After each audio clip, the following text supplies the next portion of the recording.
Now, Charles, I'll start by asking you about a car which I believe you hold so dear, the Chitaguro, which helped you win the 1998 NRC title and the 1999 ARC title.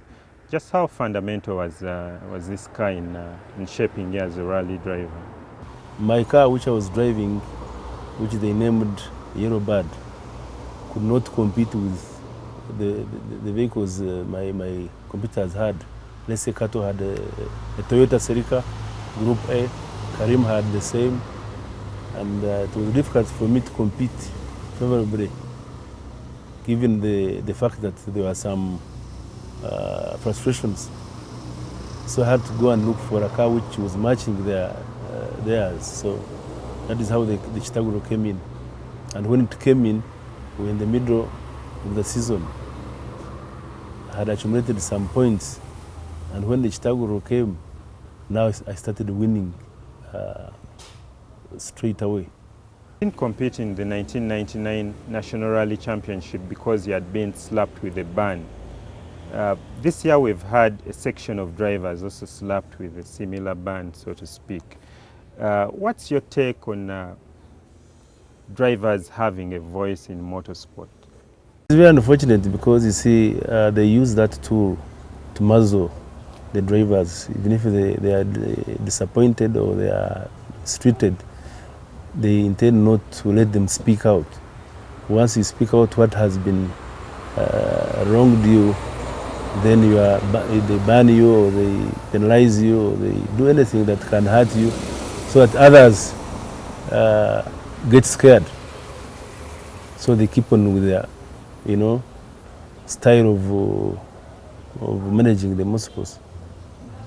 Seeing the local motorsport governing body, the FMU, come out with the road safety campaign where they are talking to fans, sensitizing them on how best to behave during rallies.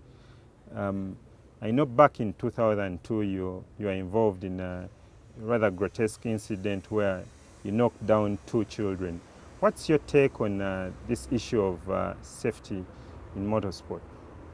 That incident happened in Mitiana, and of course it was the same where these managers of the motorsport, the organizers, refusing to heed some advice or some technical ideas we bring about.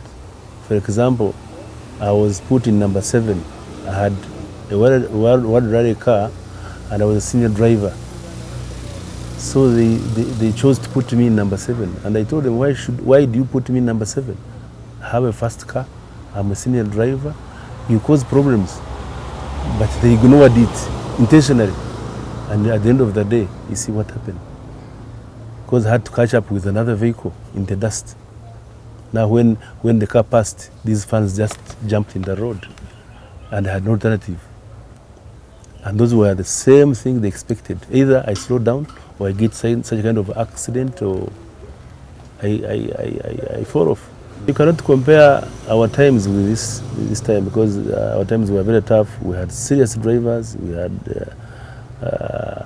very determined drivers to perform.